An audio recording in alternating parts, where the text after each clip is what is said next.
Okay, good evening. My name is Joy Allen. I'm going to do a speech today for you all about fraud.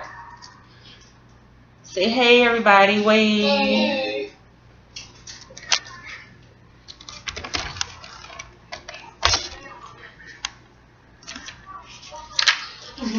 All right. This evening, my speech is about fraud. And I want to give you all some information so that you all are aware of fraud and what fraud can do to you. Do you know that more than 10 million people per year are affected by fraud?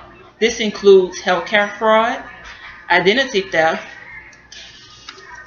and real estate fraud, pharmaceutical fraud, financial fraud.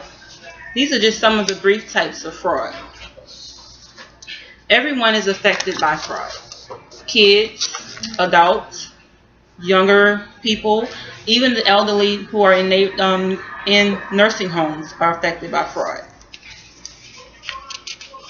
Each year, more than 25.8 million Americans fall victim to fraud. On December 15, 2013, Target announced that more than 40 million credit card accounts were hacked. Today, I'll provide you with some brief types of fraud and how you can prevent yourself from fraud. And one way to protect yourself is to be aware of the latest fraud schemes and scams that are out here in America's society, and that includes the worldwide society. One way to protect yourself from fraud is to protect your financial information. That includes your bank account, your debit, credit cards. Another way is to protect your healthcare information.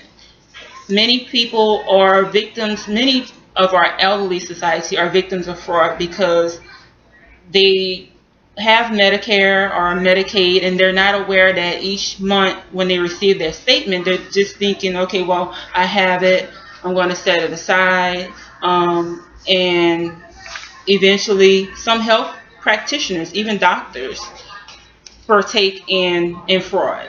They'll sell their patient's information to someone and they'll receive money back from those individuals, and without the beneficiary knowing that their information is out here. Real estate fraud also affects many Americans, and that's because so many people are going into foreclosure. Their homes are being lost, and they're thinking that, okay, well, I'll call this 1-800 number and I'll get some help from somebody and they'll stop the foreclosure on my home. Sometimes that's not the case. Sometimes you'll end up paying $1,200, $1,800 to somebody and they're just pocketing the money. Some other scams and schemes out there is skimming. When you use your credit card at the grocery store, the gas station, sometimes individuals will put a device into that gas station or at that supermarket, and that device collects your information. It collects your credit card number, and with your credit card information, your account information, they're then able to get your name, your home phone number, all of your personal information, and they'll create a fictitious account in your name and withdraw all of your funds. There's also some other scams called the Nigerian letter, whereas they would tell you that an advance fee is needed and they'll wire you $1 million or so forth. But that's not the case. You'll end up losing your money because it's a scam. They just want you to give them your personal information. Once they have your personal information, then they'll go ahead and they'll create something else, a fictitious account or something, and they'll start taking money out of that account from you. And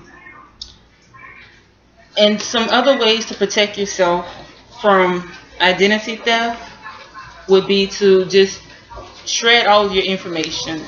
Once you're finished reviewing your bank account statement, shred it. Once you're finished with your receipts, shred it.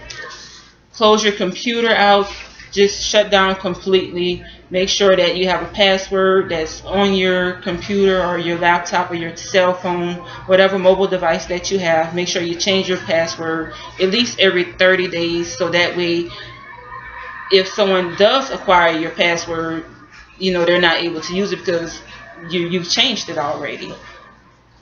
And just make sure that you keep your information safe. Lock up your valuables, lock up your paperwork, your documents, shred stuff that you don't need. Make sure you change your passwords on your computers. Make sure that you log off the internet completely.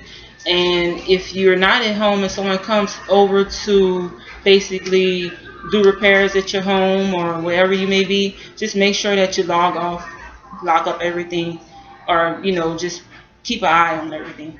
Thank y'all so much.